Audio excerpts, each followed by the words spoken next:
11th class chapter 2 today's topic की error. Error का मतलब क्या बेटा? कोई भी गलती, मिस्टेक, ठीक है ना। लेकिन हम किसके अंदर पढ़ेंगे? मेजरमेंट के अंदर। किसके अंदर पढ़ेंगे? मेजरमेंट के अंदर। एरर तो बेटा आप मान लो कोई भी ऐसी स्टोरी राइटर लिखते हो उसके अंदर भी एरर हो सकता है ना। लेकिन यहाँ पर हम पढ़ेंगे मेजरमेंट के अंदर। तो कोई भी एरर कैसे फाइंड आउट करोगे आप? फॉर एग्जाम्पल मैंने कहा इस मार्कर की लेंथ को मेजर करो, तो आप क्या करोगे? मेजरिंग डिवाइस लोगे, उस चीज़ की लेंथ मेजर की। फॉर एग्जाम्पल इसकी लेंथ आई 17 सेंटीमीटर, ठीक है। लेकिन इसकी ट्रू वैल्यू थी वो इसकी लेंथ है 16 सेंटीमीटर, ठीक है ना। माप की आपने कितनी? 17 थी, कितनी? 16। तो जो 1 सेंटीमीटर का है वो क्या होगा? एरर, ठीक है ना।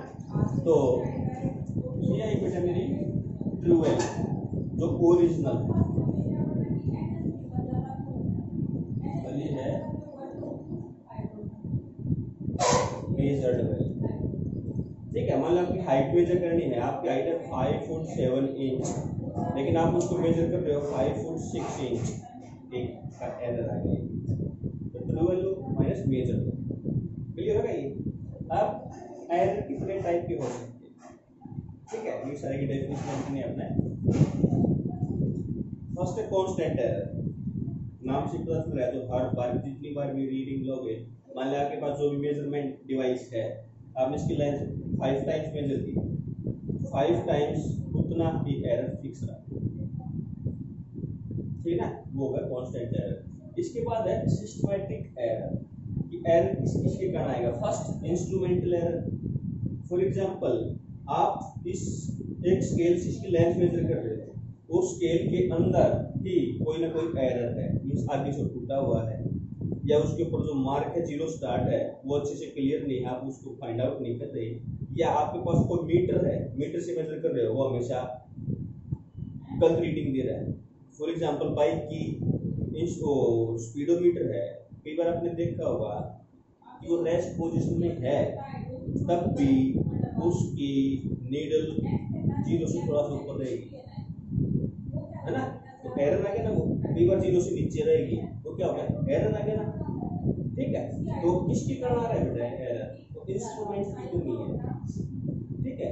सेकंड है इम्परफेक्शन। इम्परफेक्शन का मतलब आप फर्स्ट टाइम कर रहे हो, या कोई भी आदमी फर्स्ट टाइम कर रहा है, उसको नॉलेज नहीं है रीडिंग कैसे लेनी, है ना। तो इम्परफेक्शन का मतलब होता है अनट्रेंड आदमी, ठीक है। ये मान लो मैं ये कह दूँ कि बेटा आप इसकी फर्श की लंबाई और चौड़ाई मेजर करो, ठीक है। अब आपको ज्ञान नहीं है तो आप क्या करोगे? मान लो इस साइड में फर्श का बॉर्डर लग रहा है, आप यहाँ से मेजर कर दोगे, है ना। लेकिन जो खर्चा जोड़ता है, मान लो मिस्त्री का खर्चा देना हो, इस दीवार पे देगा ना, इसके कारण 1 इंच का एरर आ गया ना। तो किसके कारण है? आपको नॉलेज नहीं थी, यहाँ से मापना है मेरे को, यहाँ से मापना है, ठीक है। पर्सनल एरर, आपका इंस्ट्रूमेंट ठीक है, आप में नॉलेज भी है, लेकिन उसको देखने में रीडिंग लेने में उसमें गलती कर दी, खुद की कमी के कारण, ठीक है। इसके बाद अगर error due to external source. External source का मतलब मान लो आप इस रूम का टेम्परेचर मेजर करने लग रहे हैं, इस रूम का टेम्परेचर मेजर करने लग रहे हैं, ठीक है।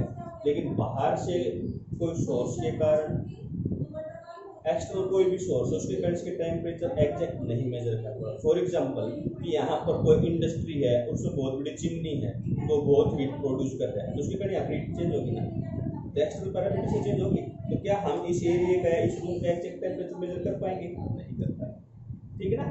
ये आ गया आपका एक्सटर्नल सोर्स के कारण। फॉर एग्जांपल हम वीडियो बना रहे हैं, है ना, इसके तो जो दूसरी साउंड आ रही है वो एक्सटर्नल, ठीक है ना।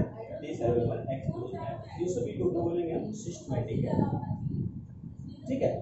इसके बाद आता है रैंडम एरर। रैंडम एरर का मतलब आपको सारी नॉलेज होते हुए भी आप जो मेजर कर रहे हो, मान लो मैंने इस मार्कर की लेंथ मेजर करने के लिए 5 टाइम का, तो हर 5 टाइम एवरी टाइम आपकी अलग अलग रीडिंग आएगी, ठीक है ना। तो रैंडम एरर है, ठीक है। मान लो आपने पानी गर्म किया, पानी का टेम्परेचर ले रहे थे, मेजर कर रहे हो, आपने थर्मामीटर लगाया, एक बार कुछ रीडिंग आई, थोड़ी देर के बाद आपने लगाया फिर कुछ रीडिंग आई, तीसरी बार लिया फिर कोई रीडिंग आई, अलग अलग आएगी तो उसको बोलेंगे रैंडम है। क्यों कई बार 1 इंच या 1 सेंटीग्रेड का चेंज दिखा दे, एक बार 3 का दिखा दे, एक बार एग्जैक्ट मेजर करते होंगे, रैंडम है। ठीक है, इसके बाद बेटा लीस्ट काउंट एरर, इस चीज को अच्छे से समझो। ठीक है ना, लीस्ट काउंट का मतलब क्या है कि मान लो स्केल है किसी के पास, स्केल तो जब स्केल से शुरू करता हूँ मैं लीस्ट काउंट। स्केल में आपने क्या देखा बेटा, यहाँ से 0 स्टार्ट हुआ, 1 2 3 4 5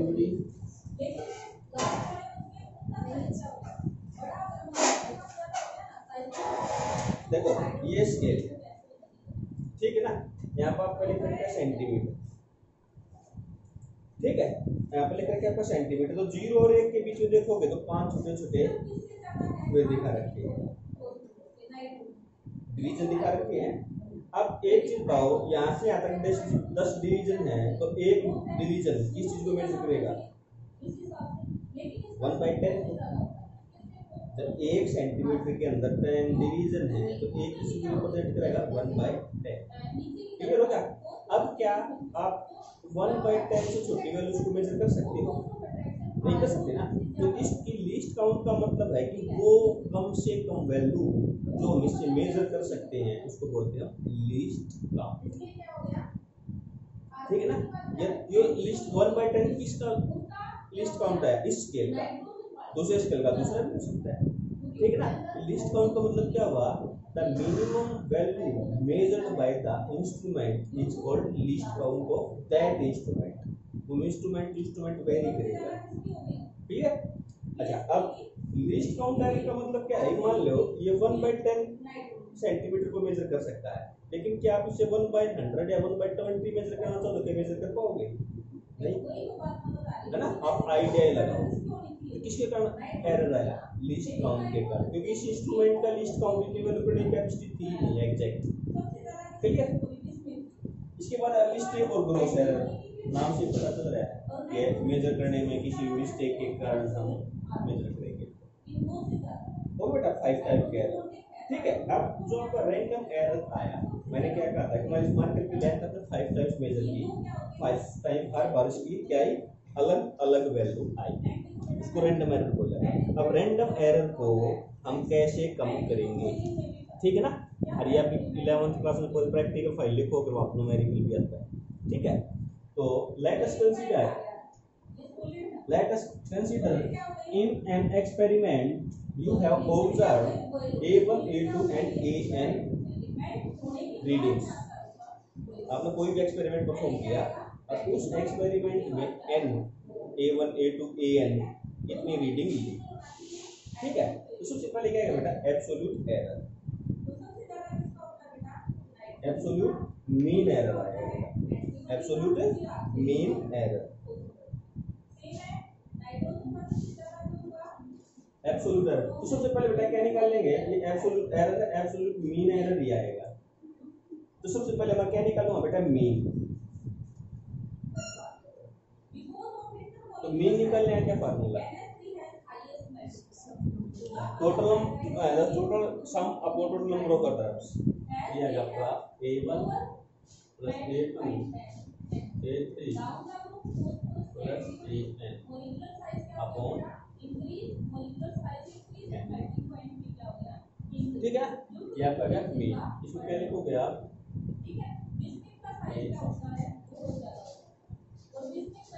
क्लियर। अब बेटा एब्सोल्यूट एरर क्या देगा आपको, del A1 is equal to AM minus A1, del A2 is equal to AM minus A2, समझ रहे ना, del AN is equal to AM minus A। आई बस सबसे पहले मीन निकालेंगे, तो एब्सोल्यूट एरर में क्या निकालेंगे, del A1, del A1 का मतलब क्या है, एरर का डिफरेंस कितना है, निकाल दिया। अब बेटा एब्सोल्यूट मीन एरर, देखो एब्सोल्यूट एरर आ गया। अब फिर एब्सोल्यूट का मीन निकालना ना, तो एब्सोल्यूट का मीन कैसे निकाल लेंगे? एब्सोल्यूट मीन एरर कैसे निकाल, जैसे सिंपल मीन था, अब एब्सोल्यूट का मीन निकाल देंगे तो एब्सोल्यूट मीन एरर हो जाएगा, ठीक है ना। तो इसको डिनोट किया गया है del absolute mean error, clear, ठीक है। अब इसको कैसे निकालना बेटा? मीन निकालना है, वही sum of the terms divide by total number of the terms. तो इनको ऐड करूंगा, इनको ऐड करूंगा तो बेटा ये बात याद रखनी, ये जो मैं लिखा जा रहा है उसकी ट्रांसलेशन होगी।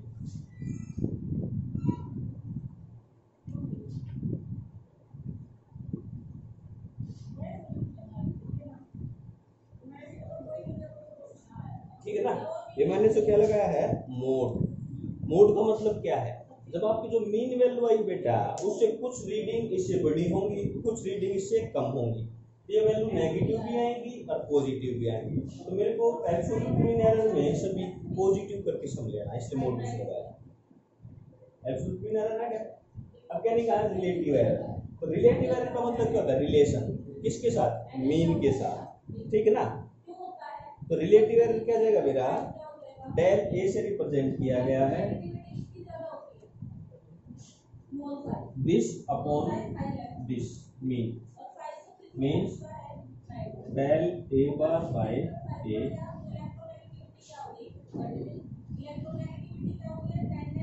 अच्छा सुनना, ये बेटा नो मालूम मैथ का सम है, इसकी स्टेप बाय स्टेप चलना है, ठीक है।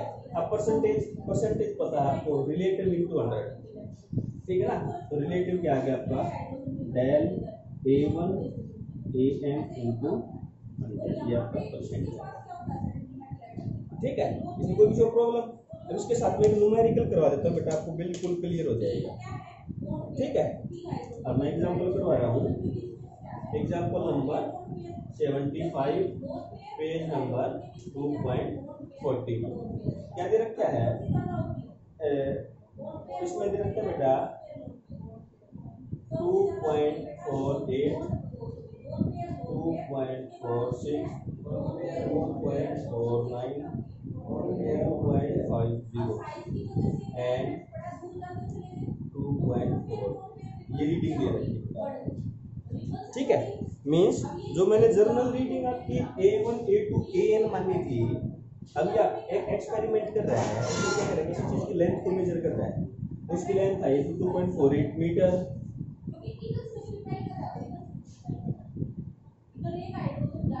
और बेटा तो इसकी टोटल रीडिंग कितनी आई? 1 2 3 4 5, n is equal to 5, clear.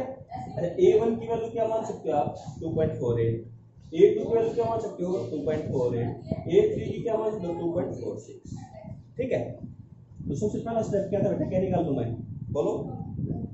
Mean. तो मीन का फार्मूला क्या है? AM इज इक्वल टू, ये फार्मूला था बेटा A1 प्लस A2 प्लस ना, ये फार्मूला नहीं लिख रहा हूँ मैं, डायरेक्ट लिख रहा हूँ बेटा 2.48 प्लस 2.48 प्लस 2.46 2.49 प्लस 2.50,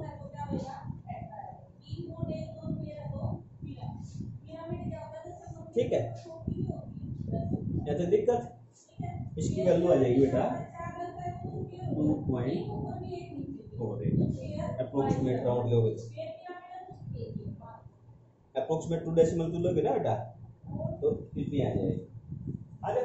अब अगला स्टेप बताओ, अगला स्टेप क्या निकालना है? मीन। मीन में क्या करना है? रीडिंग को उसमें से सब्ट्रैक्ट करना है, ये। अब डेल A1 की वैल्यू क्या मान सकता हूँ मैं? AM 2.48 minus 2.48 0, del A2 2.48 minus 2.48 0, del A3 2.48 minus 2.46 0.02,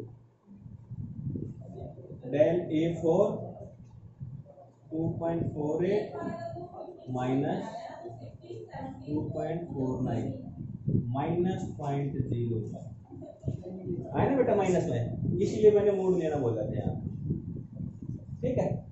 और डेल A5 की वैल्यू कितनी आएगी बेटा 2.48 माइनस 2.50 माइनस 0.0, ठीक है। या फिर क्या है एब्सोल्यूट एरर, ठीक है। अगला स्टेप एब्सोल्यूट मीन एरर। तो जो एब्सोल्यूट है उसका मीन निकाल लेंगे, ये फर्स्ट अभी आएगा सेकेंड,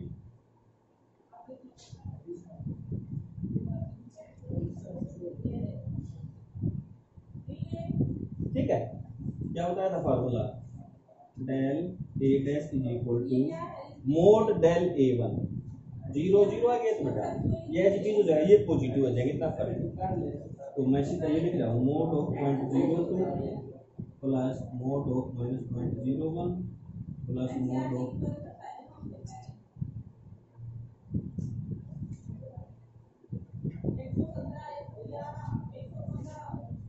ठीक है।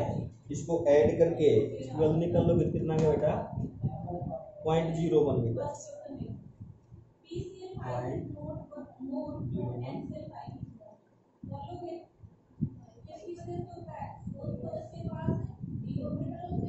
ओके। अब बेटा ये क्या निकला है, आपकी एरर निकला है ना ये। अब यदि ओरिजिनल लेंथ निकाल लो तो क्या आएगी आपकी 2.48 प्लस माइनस 0.01, करेक्ट लेंथ कितनी आएगी, correct length mean 2.48 plus minus 0.0,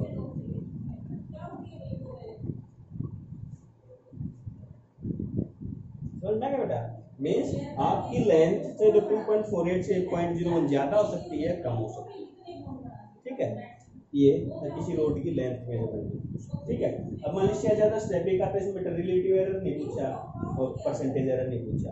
relative error का वजह लगा था 0.01 अपॉन 2.48 और परसेंटेज निकाल लोगे हो जाएगा। तो बेटा ये पूरे ना आपको ये पूरे स्टेप याद रखने हैं, इसमें ज्यादातर क्वेश्चन पूछा जाएगा, ठीक है। ये तो कोई पूछ रहा था 1 नंबर या 2 नंबर टाइप में कोई डेफिनेशन आ जाएगी, what is instrument error, what is personal error, what is imperfection error, इस तरह से पूछ सकते हैं। यहाँ तक क्लियर। अब एक चीज बताओ मेरे को, आपने एक लेंथ मेजर करी, उसमें एरर आ गया आपका 0.01, ओके। मान लो ये किसी भी रेक्टेंगल की लंबाई थी, अब रेक्टेंगल की चौड़ाई मेजर करोगे आप, ठीक है ना।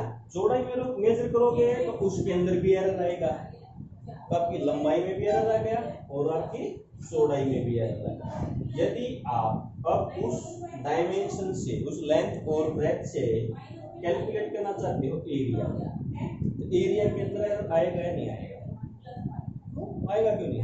जब तो उसकी बेटा लंबाई और चौड़ाई मेजर करने में ही गलती कर रही है, तो एरिया के अंदर भी आएगा। फॉर एग्जांपल यदि किसी भी रेक्टेंगल की लेंथ और ब्रेथ 5 और 4 थी, लेंथ एंड ब्रेथ 5 और 4 थी, आपने उसको मेजर किया तो 5.01 और 4 को 3.99 मेजर किया। अब उसका एरिया निकाल लोगे तो एरर के साथ आएगा नहीं आएगा, आएगा ना। चलो तो ये एरर किसके अंदर आया बेटा, एरिया मींस मल्टीप्लाई, तो मतलब एरर इन मल्टीप्लिकेशन।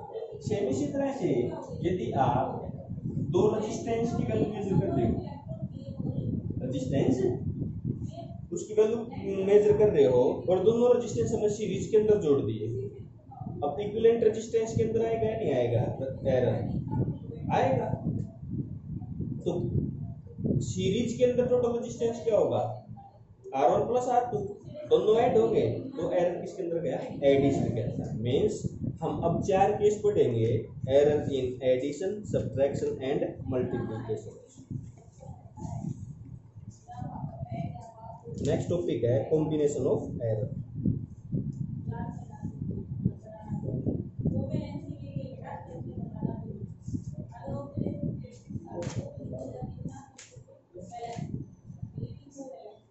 ठीक है ना, कॉम्बिनेशन ऑफ एरर। तो सबसे पहले हम पढ़ते हैं error in sum of two quantity, error in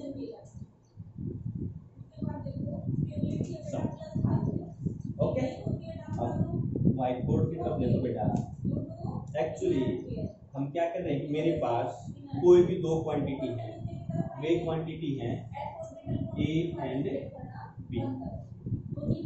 We have two quantity which are A and B.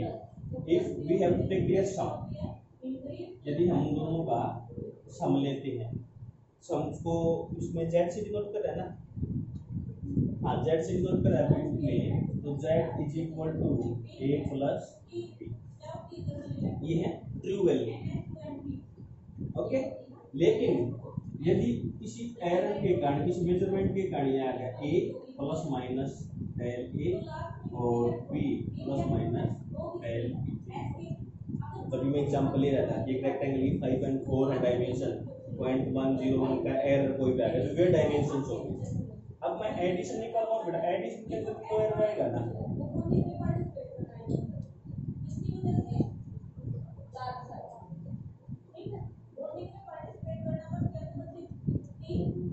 ऐसे ही आएगा।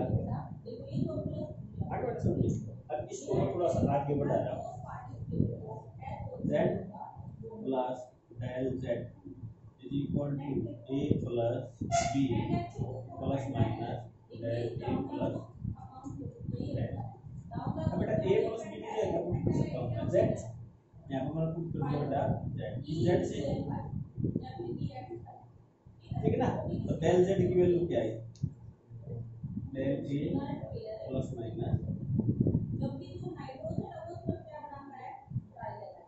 ठीक है। फॉर एग्जांपल अभी पिछले न्यूमेरिकल में हमारी वैल्यू आई थी 0.01 है ना, और टोटल निकालने के लिए क्या निकाला था 2.48 प्लस 0.01 है ना, तो 0.01 था ना वो डेल z की वैल्यू, क्लियर। तो एरर एडिशन के अंदर इस तरह से प्रोपगेट करेंगे, जाएगा, इसका न्यूमेरिकल प्रैक्टिस करो, चलो टाइप का क्लियर हो जाएगा। अब बेटा as it is error in subtraction होगा, error in subtraction,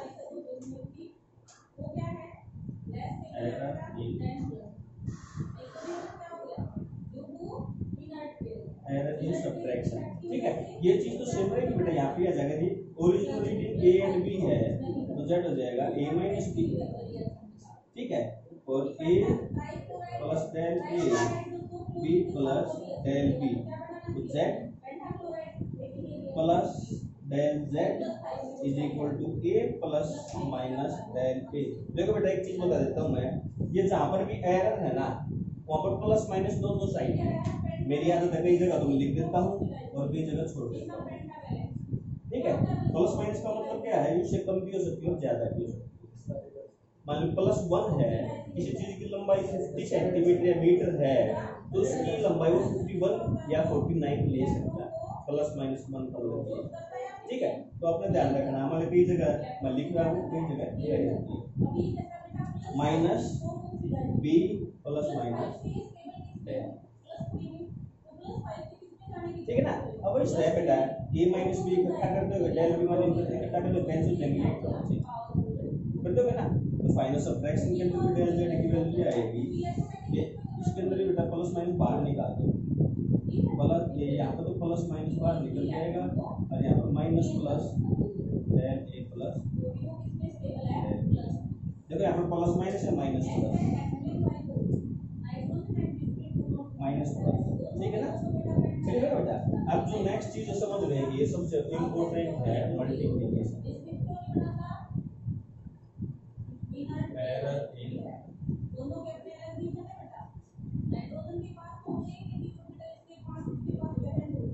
error in multiplication, जो मैंने रेक्टेंगल के एरिया का कॉन्सेप्ट बताया था, ठीक है ना।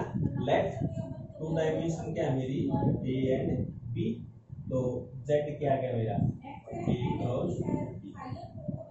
यदि अब हमारी dimension a plus minus del a और b plus minus del b है, तो z प्लस डेल z कितना जाएगा बेटा a plus minus del a into b plus minus del, ठीक है ना। यहाँ तक कोई प्रॉब्लम, लेकिन अब थोड़ा स्टेप ध्यान से देख क्या आएगा। मैंने क्या किया बेटा, इसमें से जेड को कॉमन निकाल लिया, तो जेड को कॉमन निकाल के क्या किया अपन plus del Z by z. यहाँ से क्या किया मैंने, इसमें से ए को कॉमन निकाल दिया, तो क्या बच गया 1 plus minus del a by a, और इसमें से निकाल दिया बी को, यह आ गया 1 प्लस माइनस डेल बी। ठीक है। अब बेटा a इंटू बी क्या बचा जेड, तो इस ए बी से ना जेड कैंसिल हो जाएगा, ठीक है ना। अब क्या करना 1 plus del Z by Z is equal to multiply कर दो ब्रैकेट खोल के, तो 1 से 1 मल्टीप्लाई आता 1, फिर से multiply plus minus del a by a, पहले इसकी दोनों से मल्टीप्लाई की, अब इसकी मल्टीप्लाई करेंगे तो plus minus del B by B plus minus del A del B upon, ठीक है। तो बेटा ए से माइनस होगी। अब देखो डेल ए और डेल बी दो स्मॉल क्वांटिटी है ना, तो किन्हीं भी दो स्मॉल क्वांटिटी को हम फिर से मल्टीप्लाई करेंगे तो और स्मॉल हो जाएगी, मींस इस टर्म को हम नेगलेक्ट कर सकते हैं, ठीक है ना। नेगलेक्ट कर दिया तो मेरा क्या बचा del Z by Z is equal to del a by a plus minus del a.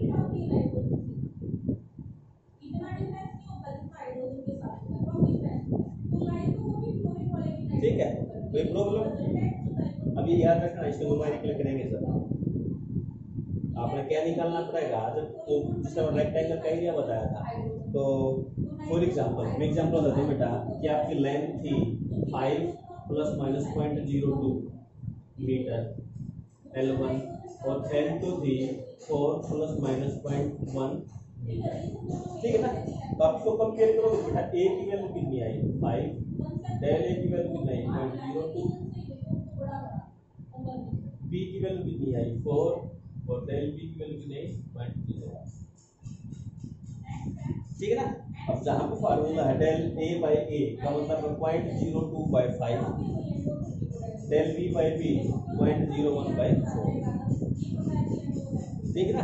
और अपन डेल जेड की वैल्यू निकालनी है तो जेड इस साइड आके मल्टीप्लाई हो जाएगा, जेड की वैल्यू क्या होगी a into B 5 into 4 20, clear हो गया ना, कोई दिक्कत? अब बेटा बिल देखो सम की तरह बिल्कुल सब्ट्रैक्शन था ना, एडिशन का सब्ट्रैक्शन का बिल्कुल सेम था, अब मल्टीप्लिकेशन और डिवीजन का सेम होगा,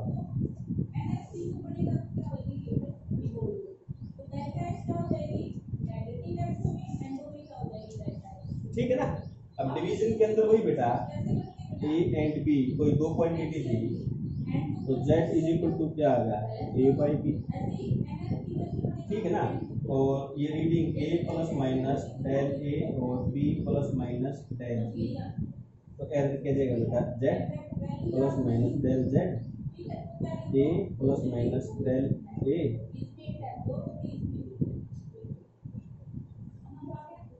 upon b plus minus del. समझ में आ? अब इसको सोल्व कैसे करेंगे, यहाँ से z को निकाल दिया, यहाँ से z को निकाल देता है 1 plus minus del z by z is equal to, यहाँ से क्या किया ये कॉमन निकाल दिया, 1 plus minus del a by a upon यहाँ से b निकाल दिया 1 plus minus del b by, ठीक है ना। अब a बाई b z के इक्वल है तो a बाई से z कैंसिल हो गया, क्लियर। अब यहाँ से क्या बचा 1 plus minus del z by z is equal, अब क्या करूँ बेटा ये है इसको ऊपर लेके जाऊंगा तो पावर -1 हो जाएगी ना, तो ये आ जाएगा आपको 1 plus minus del a by a 1 plus minus del b by b की पावर, ओके। अब बेटा इसको सोल्व करोगे ना तो इतना फर्क आएगा, सिर्फ देखो ध्यान से देखना स्टेप में क्या चेंज दिख रहा है।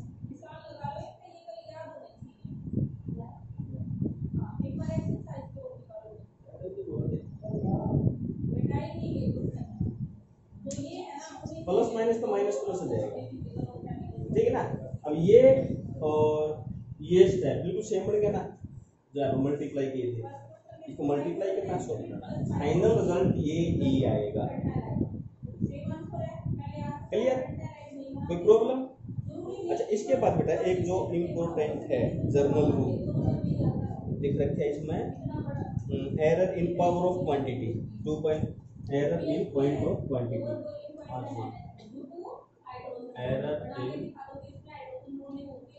पावर ऑफ,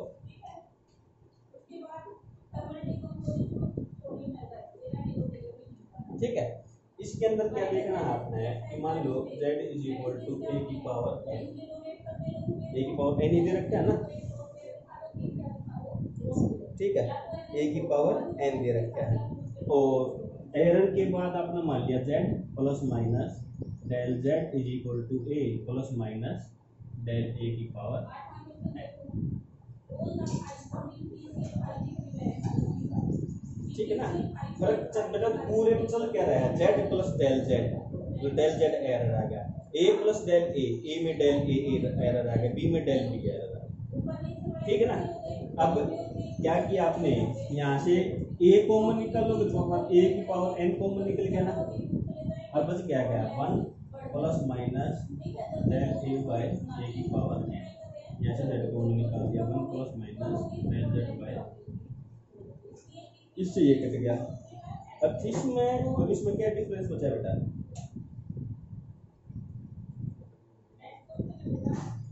कुछ नहीं ना। यहाँ पर मैंने क्या किया था बेटा, जो पावर आई थी उसको इस वाली टर्म से मल्टीप्लाई किया था, जो साइन चेंज हुई है ना।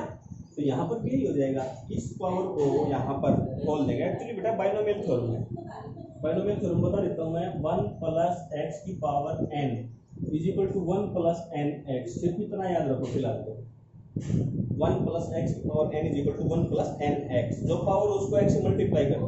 तो मैंने यहाँ पर भी यही किया था, यहाँ पर भी पावर ये थी, मल्टीप्लाई हो जाएगी, तो क्या आया 1 plus minus del z by z is equal to plus minus del del a by 1 से 1 कैंसिल, ठीक है ना।